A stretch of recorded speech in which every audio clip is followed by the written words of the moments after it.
je produis des agneaux fermiers du Quercy.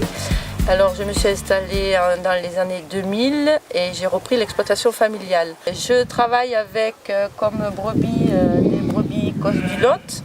C'est la brebis typique et rustique de notre département. On suit un cahier des charges et nous avons des contrôles réguliers. Alors dans le cahier des charges, il y a également la traçabilité. Donc les agneaux, quand ils naissent, il faut qu'on les identifie, boucler. Et ce bouclage suivra tout au long de sa carrière jusqu'à la boucherie.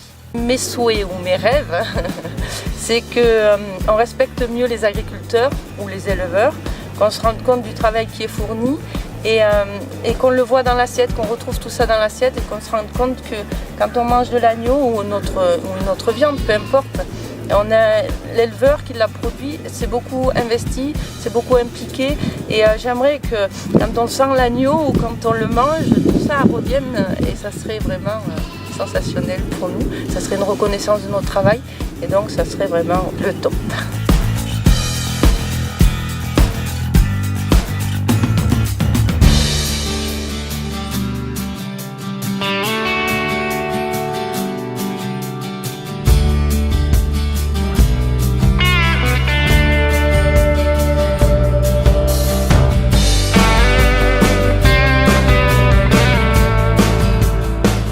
Alors ce pôle au vin de Gramat a été constitué donc, par bien sûr l'approvisionnement des éleveurs qui ont mis en place donc, en 1980 ce label rouge Quercy.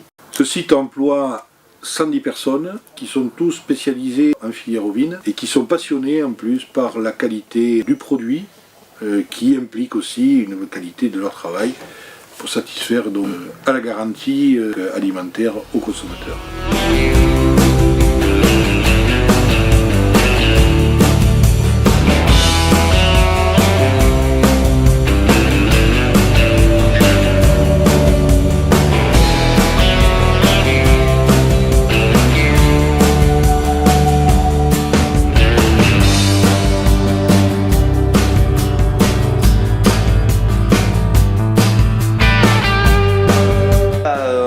L'agneau du Quercy depuis 1986, les consommateurs sont très friands parce que c'est un agneau qui est assez régulier au niveau de la qualité, qui est surtout de la région, il est né, élevé, abattu dans la région, c'est ce qu'ils recherchent avant tout.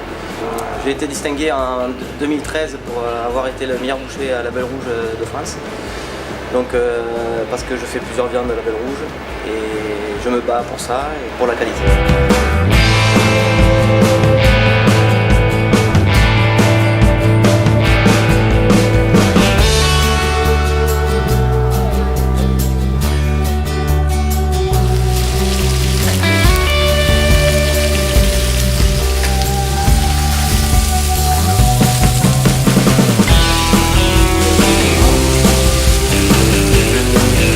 L'importance pour garder la tendreté de la viande, c'est de la passer au four quelques minutes et surtout de la laisser reposer là.